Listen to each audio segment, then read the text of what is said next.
দেশের বর্তমান খাদ্য মজুদ পরিস্থিতি সন্তোষজনক বলে মন্তব্য করেছেন খাদ্য উপদেষ্টা আলী ইমাম মজুমদার।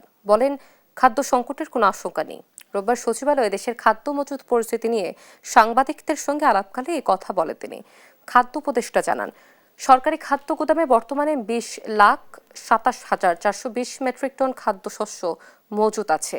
এর মধ্যে 16,96,787 টন চাল, 2,33,224 টন গম এবং 9,07,409 টন ধান মজুত রয়েছে।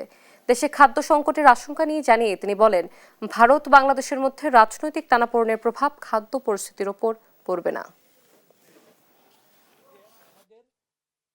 আমরা সাপ্লাই চেইন যদি আমরা সমৃদ্ধ করতে পারি, রাখতে পারি, আমাদের গভর্নমেন্ট স্টকের মধ্যে যদি আমাদের ভালো থাকে, তাহলে বাজার দাম বেড়ে যাওয়ার সম্ভাবনা নাই। আমরা আশা করছি আমাদের সাপ্লাই সিস্টেম সমৃদ্ধ আছে, যেহেতু স্টক আছে, অ্যাজ ওয়েল এজ আমাদের ইম্পোর্ট চ্যানেলও আছে, প্লাস এখনো লোকাল প্রকিউরমেন্টও চলছে। এটা এই ব্যাপারে আমার মনে হয় তেমন কোনো সংকট হবে বলে আমি মনে করছি না।